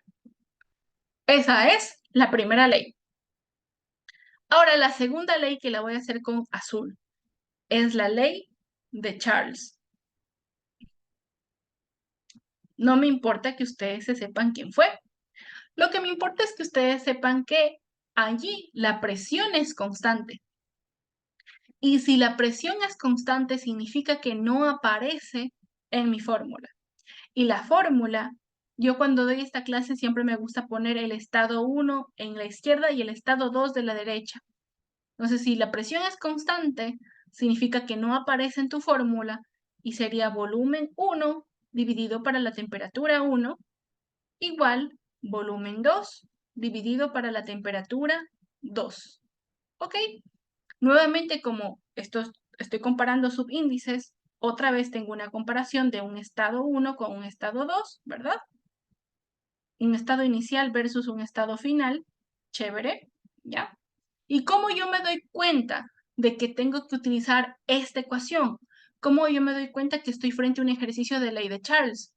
Porque te dicen lo mismo que te dijeron allá arriba, solamente que con presión, que la presión no cambia, que la presión es constante, que el cambio de presión es insignificante, irrisorio, nimio, infinitesimal, como tú lo quieres decir, no te dan datos de presión o, por ejemplo, te dan frases como que el proceso es isobárico.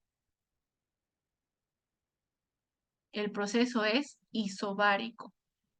Pilas. Si te dicen que el proceso es isobárico o que el proceso, perdón, que la presión no cambia, que la presión es constante, que el cambio es insignificante, significa que tú tienes que utilizar esta ecuación que corresponde a la ley de Charles.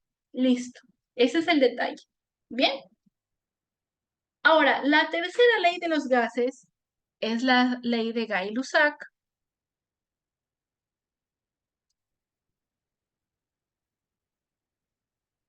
Y miren, ya hemos tenido la temperatura constante, hemos tenido la presión constante, lo único que nos falta que sea constante es el volumen, ¿verdad? Y si el volumen es constante, no aparece en tu ecuación y tu ecuación te queda como presión 1 dividido para temperatura 1 es igual a presión 2 dividido para temperatura 2.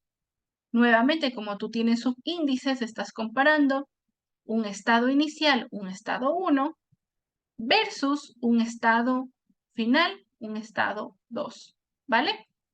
Y te pueden decir que el volumen no cambia, que el volumen es constante, que el cambio de volumen es insignificante, no te dan datos de volumen, te dicen que el proceso es isocórico,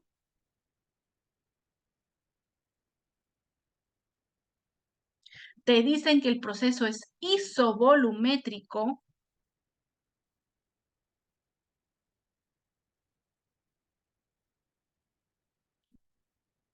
En otros ejercicios te pueden decir que el gas se encuentra en un tanque o en un cuerpo rígido. Si es rígido, obviamente no se mueve. Entonces, esas son frases que te dice el ejercicio para que tú digas, ah, bacán, yo tengo que aquí utilizar la ley de Gay-Lussac, que es presión 1 dividido para temperatura 1 igual a presión 2 dividido para temperatura 2. ¿Ok? Hasta ahí, muchachos, ¿preguntas?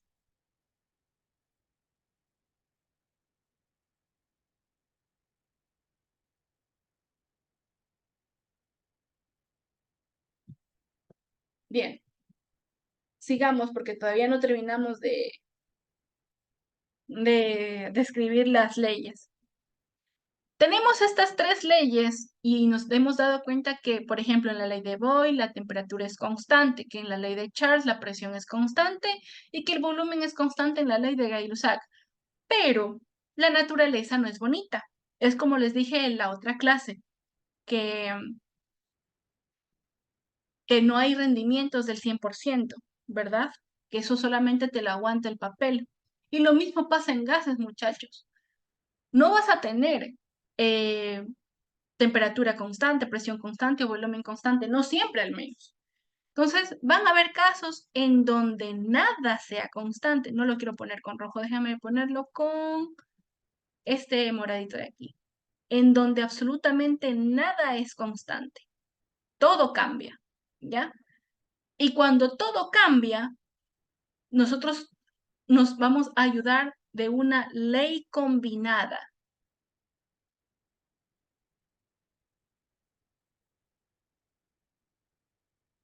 De los gases.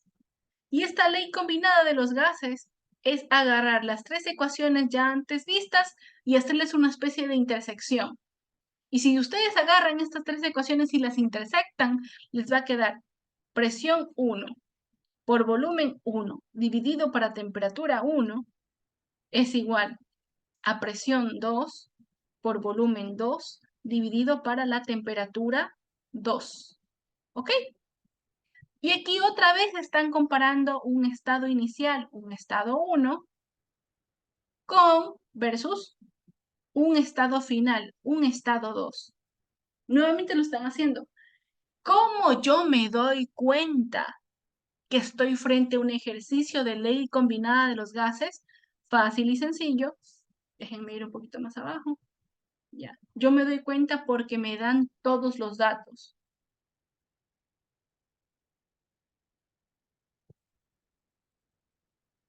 Mejor dicho, todos los parámetros. Me dan todos los parámetros. Me dan presión, me dan volumen, me dan temperatura. Ahí yo me doy cuenta que estoy frente a un ejercicio de ley combinada de los gases donde nada es constante, donde todo cambia. Tengo esta ecuación combinada y me doy cuenta que estoy frente a un ejercicio así porque tengo presión, volumen y temperatura. Bien. Hasta ahí, muchachos, preguntas, dudas, aclaraciones, acotaciones, chismecito, algo. Déjenme ver, aquí tengo un ejercicio de ley combinada, perdón, de este tipo de ecuaciones porque me falta dar una ecuación, que es la ley de los gases ideales. Es más, de una vez la voy a dar por cuestiones de tiempo y después busco el ejercicio y ahí sí. Bueno, chicos, estas ecuaciones que están aquí, que tienen en pantalla, que les recomiendo que ahorita como está, le den un pantallazo, le hagan un screenshot, nosotros lo utilizamos, fíjense, en una comparación.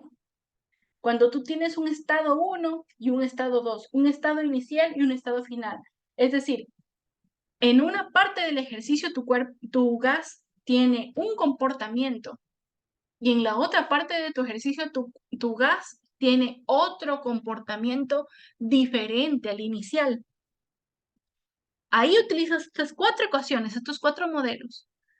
Sin embargo, voy a dejar de compartir un ratito para activar la cámara. Ya. Sin embargo, niños, la siguiente ecuación que me falta para completar este cuadro, en esa ecuación nosotros no vamos a comparar un estado inicial y un estado final, sino que vamos a comparar un todo, ¿ya? El comportamiento de un gas en imagínense que fuera como una especie de conjunto referencial, que es una terminología que ustedes ya están acostumbrados a utilizar por matemáticas. Entonces, no tenemos un comportamiento 1 y un comportamiento 2, un estado inicial o un estado final, no. Tenemos el gas en un todo, en un conjunto, y analizamos, como quien dice, un estado global del comportamiento del gas, ¿ya? Esta ecuación que utilizamos en este caso particular es la ley de los gases ideales, ¿ok? Y en esa ley de los gases ideales tiene unos cuantos parámetros adicionales a la presión, al volumen y a la temperatura, que corresponden al número de moles del gas y a una constante universal de los gases ideales. Y así mismo como pasaba con las otras cuatro ecuaciones, que yo tengo frases, que yo tengo escenarios, que yo me doy cuenta cuándo los voy a utilizar, evidentemente tú utilizas la ley de los gases ideales cuando no estás comparando comportamientos iniciales y finales de un gas, sino cuando tú tienes una ley de estado, un estado global de dicho gas, ¿vale? En un conjunto referencial, por así decirlo. Pero también me doy cuenta por el dato de la presión. El dato de la presión le sopla al estudiante, oye, tú también, aquí no tienes dos comportamientos, tienes uno solo. Y fíjate en este dato de presión que te da, entonces tienes que utilizar ley de los gases ideales. Entonces la ley de los gases ideales es la siguiente, niños. Voy a ir un poquito más abajo. Esta de aquí la voy a escribir con un color que me guste, con el celeste. Ley de los gases ideales. Porque hay otra que es la ley de los gases reales, pero esa no se ve en el pre. Ley de los gases ideales. Ya. Voy a hacer un poquito más chiquita esta parte para que se alcance a ver el cuadrito, toda la pantalla. Aquí, lo que es constante es el valor de valga la redundancia, la constante universal de los gases ideales, que es R. R tiene un valor constante. R es igual a 0.082. Y aquí les voy a poner las unidades de R, que son, bueno, atmósferas, litros sobre mol por Kelvin. Atmósferas por litros dividido para mol por Kelvin. Entonces, R siempre va a valer eso. R es igual a 0.082 atmósferas litros sobre mol por Kelvin. Siempre va a ser eso, ¿va? ¿Y cuál es la fórmula de los gases ideales? A veces en los ejercicios, cuando ya empecemos a resolver, ustedes me van a escuchar que se me sale una muletilla y yo digo pavo ratón, ¿ya? Pero es porque es presión por volumen es igual a la constante de los gases ideales por temperatura por número de moles. N significa número de moles, ¿ok? Y a mí me enseñó mi profesor en el pre, pavo ratón. En México dicen Pancho Villa nunca reprobó termodinámica, algo así, pero yo no soy mexicana, yo soy ecuatoriana. ¿Va? ¿Cómo yo me doy cuenta que tengo que utilizar esta ley de los gases ideales, es de pavo ratón? Porque evidentemente en mi comparación yo no tengo un estado 1 y un estado 2, sino que tengo un estado global.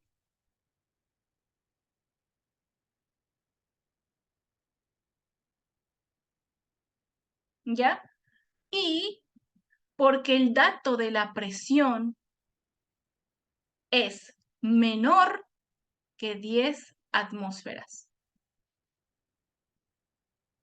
En la vida real son 5 atmósferas. Ya les puedo soplar esto porque yo ya estoy en industria desde hace 2 años. Pero para efectos didácticos del preuniversitario de química general, utilizamos que el dato de la presión es menor a 10 atmósferas. Y cuando tú tienes un estado global, utilizas la ley de los gases ideales, pavo ratón, presión por volumen es igual a R por T por N, en donde N, punto y coma, en donde N es el número de moles del gas, ¿ok?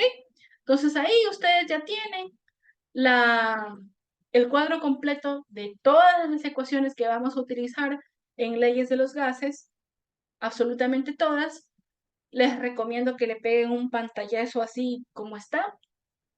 Falta una ecuación que no la vamos a utilizar, que es la ley de los gases reales, que es esta misma ecuación multiplicada por el factor de compresibilidad Z, que es propio de un gas, que hay tablas y tablas de factores de compresibilidad que dependen de la presión. Uf, es algo impresionante, pero es para los muchachos que van a estudiar ingeniería química y lo ven en o en fisicoquímica. En fisicoquímica 2 creo que vemos ese tópico. ¿Ok? Bien, ahora como todavía tenemos 10 minutos, déjenme buscar un ejercicio. Química, Expo, admisiones, exámenes.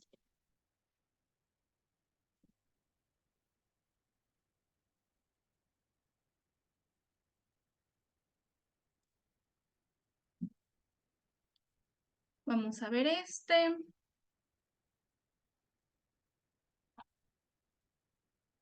A ver, a ver, a ver.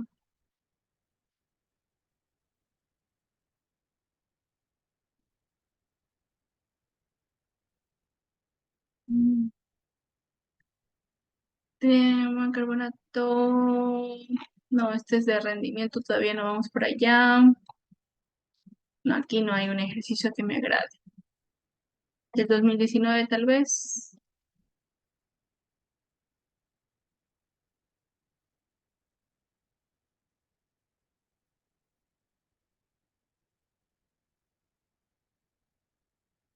A ver, no, no hay. A ver, un gas ocupa un volumen de tanto, una temperatura de tanto. Este está bonito.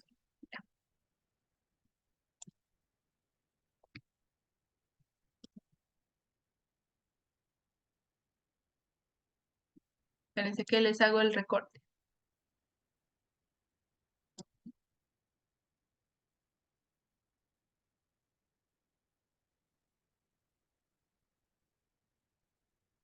Este ejercicio que les voy a colocar a continuación, lo acabo de sacar de un examen del 2019. Ya con ese creo que podemos cerrar la clase. Dice, un gas ocupa un volumen de 25 litros a una temperatura de 303 grados Kelvin. ¿Cuántos grados Celsius se debe ¿cuántos grados Celsius se debe incrementar la temperatura del gas para que el volumen incremente a 30 litros?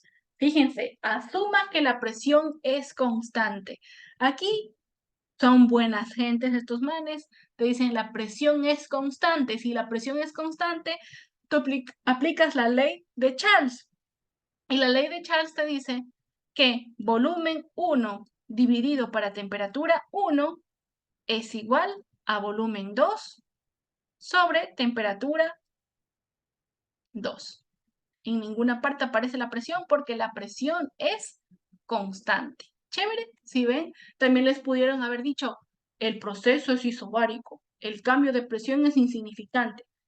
Entonces esas son frases que ya te da el ejercicio y para soplarte, para sapearte, ¿qué ecuación tienes que utilizar? ¿Ok? Chévere. Ahora, en este tipo de ejercicios tú tienes que hacer una clasificación de los datos en el estado 1 y en el estado 2 porque estás comparando estados. Si ustedes refieren a la tabla de aquí, recuerden que en la ley de Boyle, Charles, Gay-Lussac y en la ley combinada tú comparas un estado 1 con un estado 2. Entonces, ok, un gas ocupa primero un volumen de 25 litros. Significa que el volumen 1 en el estado 1 es 25 litros y que la temperatura de 303 Kelvin corresponde al dato de temperatura 1, 303 Kelvin. Ahora, ¿cuántos grados Celsius debe incrementar la temperatura? Es decir, la temperatura 2, tú no sabes cuál diablo será, ¿ya? Si el volumen se incrementa a 30 litros, entonces el volumen 2 es 30 litros. Tienes todo menos la temperatura 2. De esta ecuación, ¿tú qué vas a hacer? Vas a despejar la temperatura 2. Y cuando tú despejas la temperatura 2, te queda que la temperatura 2 es igual a la temperatura 1 por el volumen 2 dividido para el volumen 1, ¿sí o no? Así te queda el despeje. Este que está dividiendo pasa al otro lado a multiplicar. Este que está dividiendo pasa al otro lado a multiplicar también. Y este que está multiplicando pasa al otro lado a dividir. Te queda así. Temperatura 1 es 303 Kelvin. ¿Ya? Volumen 2 es 30 litros. Y volumen 1 es 25 litros. 25 litros. Se te van los litros con litros, te queda todo en Celsius, perdón, en Kelvin. Y ahí, fíjense que las opciones de respuesta están en Celsius, tendrían que aplicar la ecuación. Pero bueno, primero lo primero. Eso es igual, déjame ver cuánto sale. 303 multiplicado por 30 dividido por 25 te da un gran total de 363.6 Kelvin. 363.6 grados Kelvin, ¿ya? Ahora, esta temperatura que está allí la vamos a convertir a grados Celsius. ¿Cómo la convertimos? Sabiendo que Kelvin es igual a 273, ¿verdad? Más grado Celsius. Entonces aquí lo que tengo que hacer es despejar Celsius.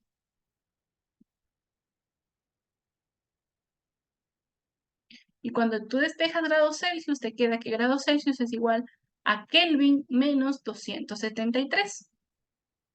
Entonces te queda 363.6 menos 273. Y eso es igual. Menos 273 igual a 90.6 grados Celsius. Y aquí viene el detalle, viene un razonamiento, ¿va? ¿Qué razonamiento es? El razonamiento es que te pidieron cuántos grados Celsius se debe incrementar. Si te hubiesen pedido a cuántos grados Celsius, la respuesta sería 90.6, ¿ya? Pero no te preguntan a cuántos grados Celsius, sino te dicen de la primera temperatura cuánto tú incrementaste para que ocupes un volumen de 30 litros. Ese es el detalle, muchachos. Y eso también es importante en estos ejercicios de gases, tener una comprensión lectora de un nivel intermedio a avanzado. Pilas. Entonces, por ejemplo, aquí te sale 90.6, tú vas a ver y dices, chuta, no me salió. ¿Qué hice mal?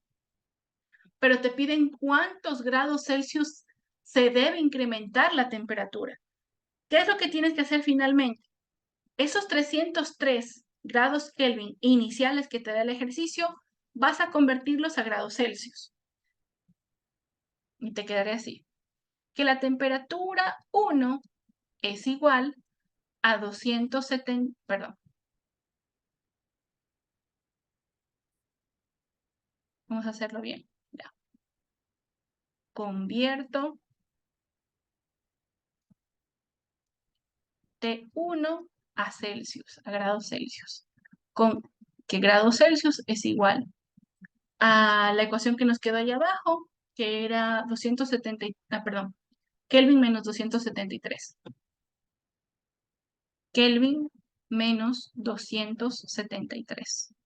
Entonces la temperatura 1 es 303. 303 menos 273. Entonces aquí les va a quedar 303 menos 273 igual a 30 grados, ¿ya? Esa es la temperatura 1. Entonces temperatura 1 en grados Celsius es igual a 30 grados, ¿va? Y la temperatura 2 es 90.6. Ya, pues 90 menos 30, ¿cuánto les da? Pues les da 60 punto y pico. La opción de respuesta E. Es decir, se incrementó 60.6 aproximadamente, 60.6 aproximadamente, porque es 90 la respuesta. Por lo tanto, la respuesta final es 90.6 menos 30. Todo esto te queda en grados centígrados. Y bueno, aquí a nosotros nos queda un poquito menos que la respuesta. Nos queda un total de 60.6. Ah, no, sí, nos queda igualito. 60.6 grados Celsius. ¿Y cuánto les quedó? ¿60.6 o 60.2? Ah, 60.6, sí nos queda igualito. Y así se hace un ejercicio de gases. ¿Ya? Bueno, hasta ahí nos vamos a quedar. El día viernes que tenemos clases otra vez, vamos a seguir con física y seguir con química. Ya son los últimos tópicos. Y vamos a hacer ejercicios tipo examen full, porque los muchachos del pre de febrero así lo requieren. Ok, niños, si no hay preguntas, pueden irse con la bendición de la termodinámica. Ya no voy a subir este video a la carpeta compartida y voy a hacer una lista de reproducción en YouTube. Pilas, muchachos, hasta el viernes.